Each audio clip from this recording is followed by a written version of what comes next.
Magandang araw mga guys. Ngayong araw nga po pala ay pagluluto naman ako ng adobong manok. Yung manok nga po pala na yan ay manok na Tagalog. Bali dalawang manok po ang kinatay ko dyan. Yung isa po ay aking pong tinadtad at yung isa naman po ay aking pong binuo. Simulan na po natin ang paggayat ng luya. Yan po ang aking inuna. At susunod ko naman po ang bawang at sibuyas. Habang hinihiwa ko nga po pala yung mga bawang, sibuyas at luya, pinakukulaan ko na rin po dyan yung mga dalawang manok na akin pong kinatay. Pinakuluan ko nga po pala yan sa tubig, toyo at suka. Tsaka binudburan ko rin po yan ng konting paminta. Pinainit ko na rin po ang kawali, nilagyan ng mantikilya at nilagay ang bawang, luya at minekos-mekos ko na yan. Sinunod ko na po ang sibuyas. Dahil dalawa naman po yung manok na Tagalog na yan, yung isa po ay aking i-adobo at yung isa naman po ay aking bubuuin at aking iluluto sa turbo.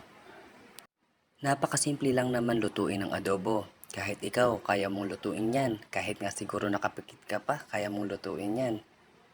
Kaya lang, may kanya-kanya lang po tayo ng diskarte kung paano natin lutuin ang ating mga pagkain hinihahain. Guys, maraming salamat nga pala sa mga bawat luto seri ko na pinapanood ninyo. Una na po ang aking pasasalamat, lalo na po sa magla-like, mag-share, at magpapalo po sa akin. Maraming salamat po sa inyo guys. Guys, sa pagluluto ko nga po pala ng adobo, yung pinagpakuluan ko kanina, iyon na lang din po ang ginawa kong pangsabaw hanggang sa matuyo. At ayan po guys, ngayon ko lang po naisama sa video ang aking pong asawa. Ako naman po ang nag-video dyan. Kasi kadalasan siya po ang aking videographer. Siya naman po ang naghain ng kanin. At iseset na rin po niya dyan kung paano ang aming pagkain.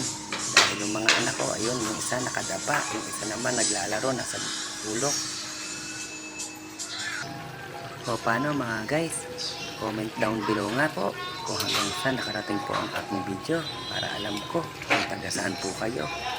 Maraming salamat po mga guys. Paano? Bye-bye!